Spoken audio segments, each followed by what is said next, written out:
नमस्कार, मैं चांदनी कुनियाल और आप देख रहे हैं वॉइस ऑफ उत्तराखंड। पूर्व जिला अधिकारी डॉक्टर आर राजेश कुमार अब मुख्य स्वास्थ्य सचिव के पद पर तैनात हो गए हैं और अब शहर भर में स्वास्थ्य व्यवस्थाओं का क्या कुछ इस वक्त हाल है उसका निरीक्षण करने के बाद आज उन्होंने एक प्रेस कॉन्फ्रेंस की, जिसमें पत्रकारों से सलाह मशवरा भी लिया गया। क्या कुछ बातें थी उसमें, क्या कुछ उन्होंने बताया, क्या कुछ चीज़ें आज निकल कर आई हैं, उस पर बात कही गई है डेंगू की। डेंगू जो है इस वक्त काफ़ी ज़्यादा फैल रहा है, उसके ऊपर भी खास ध्यान दिया जा रहा है और साथ ही कोविड को लेकर भी कई सारी चीज़ें कही गई हैं। और आपको ये भी बता दें कि अस्पतालों में स्टाफ का पर्याप्त ना होना, इसके ऊपर भी खास बातचीत हुई है। पीक डे पर जो स्टाफ है वो प्रॉपर मौजूद रहेगा। पत्रकारों को लेकर भी कई सारी चीज़ें सामने आई हैं कि पत्रकारों को लेकर भी स्वास्थ्य व्यवस्थाओं में क्या चीज़ें हैं, जो मान्यता प्राप्त जो पत्रकार हैं उनके लिए भी स्वास्थ्य व्यवस्थाएं अब दी जाएगी। इसके ऊपर काफ़ी सारी चीज़ें आज डॉक्टर आर राजेश कुमार ने की हैं। क्या कुछ उस चीज़ों में है वो रिपोर्ट आप भी देखिए। डिस्ट्रिक्ट एडमिनिस्ट्रेशन में जो सीएमओ हैं वो अपने जितने केसेस वो सर्वेलेंस के माध्यम से आइडेंटिफाई करते हैं, उस हिसाब से वो अपना डिसीजन लेते हैं कि किसने केसेस को भेजना है सैम्पलिंग के लिए। बट कभी कभार हाँ, सैम्पलिंग जब आप ज़्यादा करते हैं तो केसेस भी ज़्यादा आते हैं। तो हमारा अभी सर्वेलेंस सिस्टम जो है वो काफ़ी रोबस्ट है, क्योंकि पिछले 3 वेव्स में काफ़ी सीखने को मिला है और अवेयरनेस भी काफ़ी अच्छा है। क्योंकि डिस्ट्रिक्ट देहरादून में मैंने देखा काफ़ी अच्छा एक इंटरेक्शन है, क्योंकि यहाँ पे DICCC से भी इंटीग्रेटेड है। तो वैसे सैम्पलिंग बढ़ाने के साथ साथ हमें अपना सर्वेलेंस सिस्टम जो है उसको भी ज़्यादा सुदृढ़ करने की ज़रूरत है। वैसे देखिए, 3 दिन काफ़ी कम समय होता है हेल्थ डिपार्टमेंट जैसे इतने बड़े महकमे के बेसिक कॉन्सेप्ट्स अंडरस्टैंड करने में।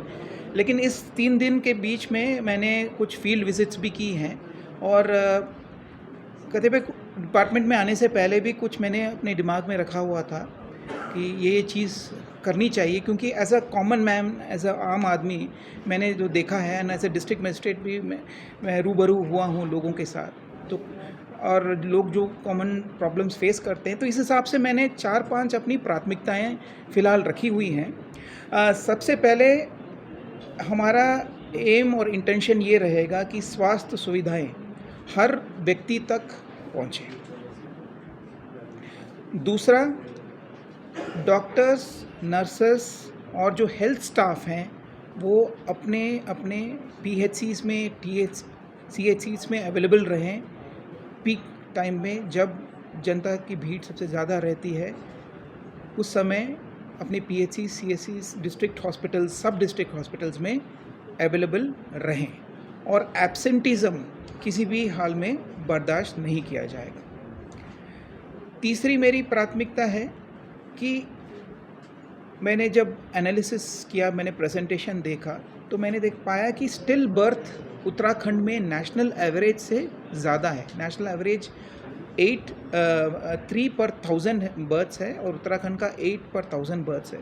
तो डिस्कशन के समय ये बात सामने आई, ये हो सकता है कि कुछ डेंसली पॉपुलेटेड एरियाज़ में जो अनरजिस्टर्ड मेडिकल प्रैक्टिशनर्स हैं, जनता क्योंकि लैक ऑफ सर्विसेज को एक्सेस नहीं कर पा रही हैं, उन वजह से अनरजिस्टर्ड मेडिकल प्रैक्टिशनर्स के शिकार हो जाते हैं।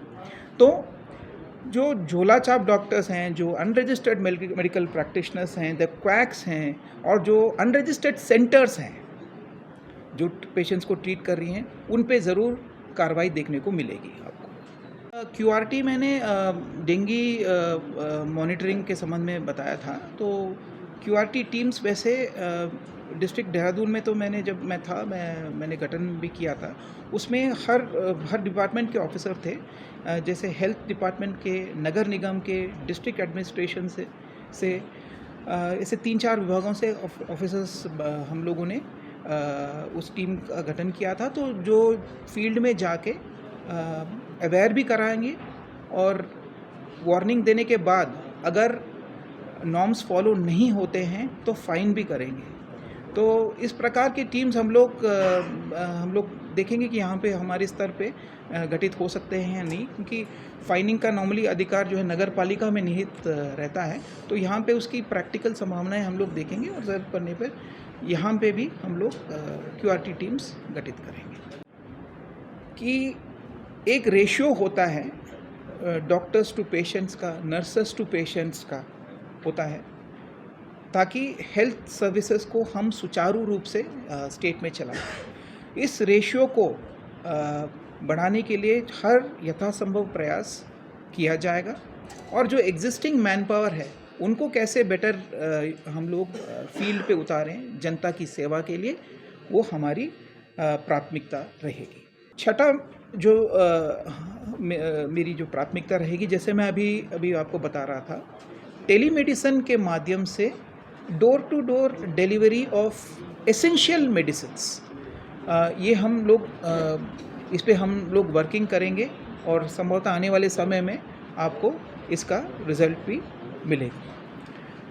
और last but not the least, क्योंकि अभी कोविड अभी भी चल रहा है, कोविड थमा नहीं है और अभी हाल ही में कुछ एक आध डेथ्स भी हुए हैं, तो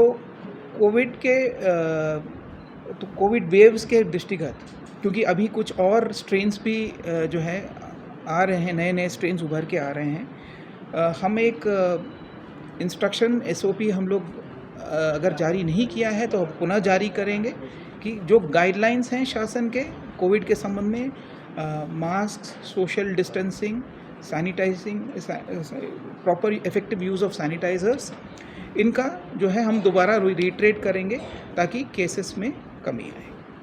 स्वास्थ्य व्यवस्थाओं को लेकर आज प्रेस कॉन्फ्रेंस के माध्यम से डॉक्टर आर राजेश कुमार ने जो चीजें बताई वो हमने आपको खास रिपोर्ट दिखाई। आगे ऐसी खबरों के लिए आप बने रहिए और देखते रहिए वॉइस ऑफ उत्तराखंड।